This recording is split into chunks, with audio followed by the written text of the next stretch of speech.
Hey everybody, welcome back to my channel. So today's topic of discussion is anaplerotic reactions. तो यहाँ हम discuss करने वाले हैं कि एनाप्लेरोटिक रिएक्शंस होते क्या हैं, कौन कौन से उनके इम्पॉर्टेंट एग्जाम्पल्स हैं जो हम प्लांट्स और एनिमल्स में देख सकते हैं। इसके अलावा कौन कौन से ऐसे इम्पॉर्टेंट एंजाइम्स हैं जो इस टाइप के रिएक्शंस को कैटेलाइज करते हैं। तो anaplerotic term was first given by a scientist named Kornberg scientist ने एनाप्लेरोटिक टर्म दी थी। और एनाप्लेरोटिक का मतलब क्या होता है? तो इसका मतलब होता है फिलिंग अप। क्या होता है? फिलिंग अप और रिप्लेनिशिंग। तो ये ऐसे रिएक्शंस हैं जो भी क्रूशियल सब्सटेंसेस हैं जो कि किसी और रिएक्शन में यूटिलाइज हो रहे हैं, ऐसे क्रूशियल सब्सटेंसेस को रिप्लेनिश करने में हेल्प करते हैं। यानी कुछ ऐसे इंटरमीडिएट्स जो एक पर्टिकुलर रिएक्शन के इंटरमीडिएट थे, वो सब्सटेंसेस किसी और रिएक्शन में जाके कुछ और इम्पोर्टेंट प्रोडक्ट बनाते हैं।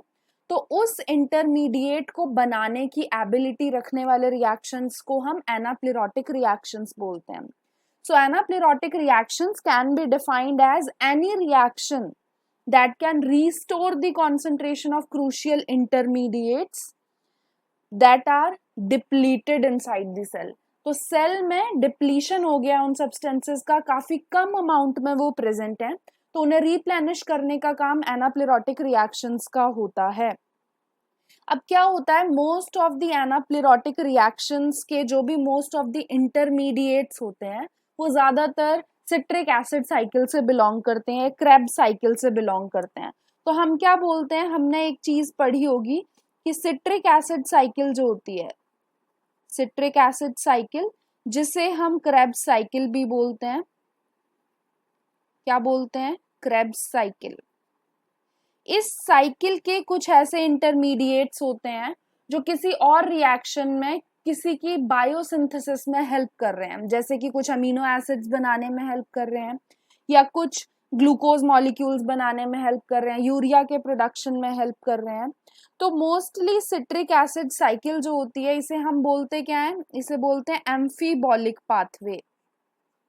एम्फीबॉलिक क्यों बोलते हैं? क्योंकि ये एनाबॉलिक और कैटाबॉलिक दोनों टाइप के पाथवेज की तरह बिहेव करता है। तो सिट्रिक एसिड साइकिल में हम बोलते क्या है कि ये एक टाइप का कैटाबॉलिक पाथवे है जिसके अंदर ब्रेक डाउन हो रहा है किसी सब्सटेंस का, ठीक है। लेकिन इसके जो इंटरमीडिएट्स होते हैं, जैसे ऑक्सैलो एसिटिक एसिड जिसे हम OAA बोलते हैं, वो कहाँ यूज होता है? किसी और सब्सटेंसेस की बायोसिंथेसिस में भी यूज होता है। समझ आया?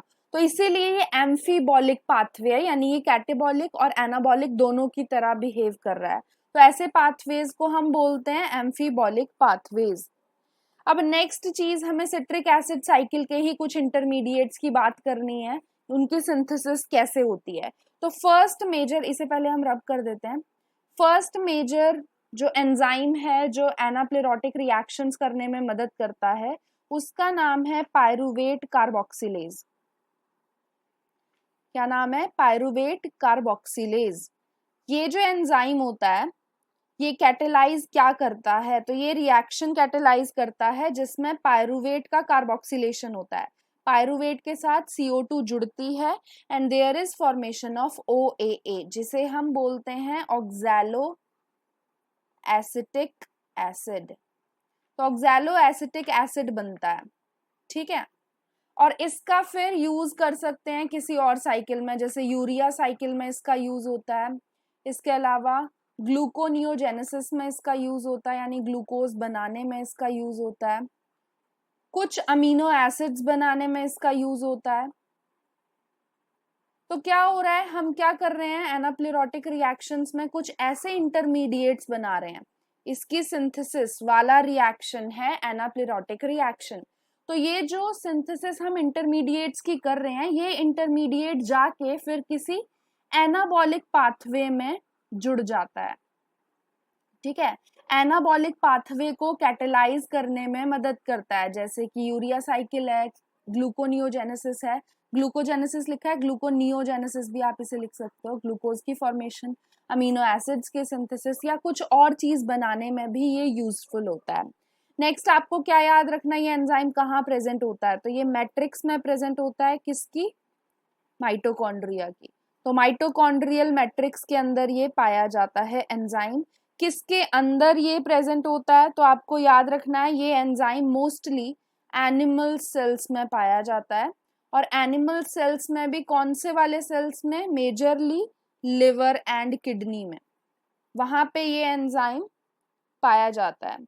ये एंजाइम सभी एनिमल्स में नहीं होता है, हम बोल सकते हैं इसका एक्सेप्शन है मैमल्स, क्योंकि मैमल्स के अंदर ये एंजाइम एब्सेंट होता है। अब एक और एग्जांपल देख लेते हैं। यहाँ तो हमने एनिमल्स का देखा, नेक्स्ट एग्जांपल हम देख लेते हैं प्लांट्स का। तो प्लांट सेल्स के अंदर भी एनाप्लेरोटिक रिएक्शंस होते हैं, या बैक्टीरियल सेल्स के अंदर भी एनाप्लेरोटिक रिएक्शंस होते हैं। वहां पे जो एंजाइम एनाप्लेरोटिक रिएक्शन करता है उसका नाम है पीईपी कार्बोक्सिलेज।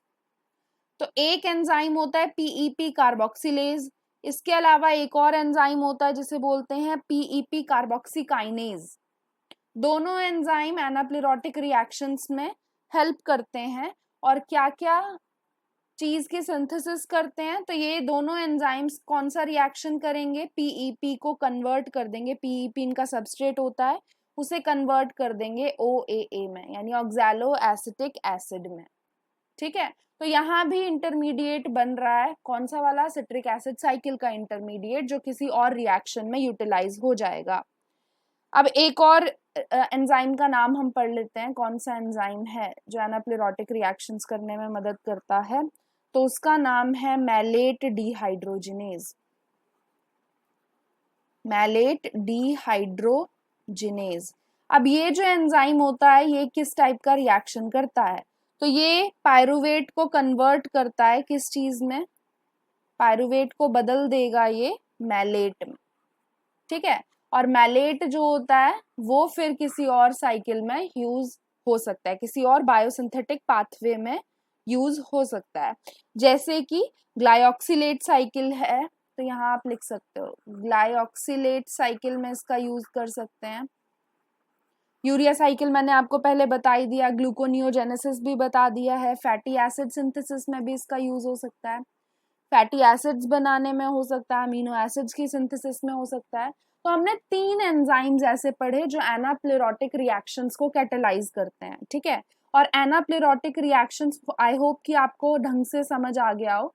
आगे आने वाली वीडियोस में हम पढ़ने वाले हैं ऑक्सीडेटिव डीकार्बोक्सिलेशन के बारे में, यानी इलेक्ट्रॉन ट्रांसपोर्ट चेन कैसे होता है वो सब हम पढ़ेंगे, जो कि कॉमन होता है माइटोकॉन्ड्रिया में भी और क्लोरोप्लास्ट में भी। क्योंकि क्या है, ऑक्सीडेटिव डीकार्बोक्सिलेशन, ऑक्सीडेटिव फॉस्फोराइलेशन जो हम प्रोसेस बोल रहे हैं, वो वाली प्रोसेस होती माइटोकॉन्ड्रिया में है, लेकिन उसके सिमिलर एक प्रोसेस होती है जिसे हम फोटोफॉस्फोराइलेशन बोलते हैं, वो क्लोरोप्लास्ट में होती है। ठीक है, तो इलेक्ट्रॉन ट्रांसपोर्ट चेन दोनों में होता है, एटीपी की सिंथेसिस दोनों में होती है, तो वो वाली चीज हम नेक्स्ट टाइम डिस्कस करेंगे। So till then, good bye.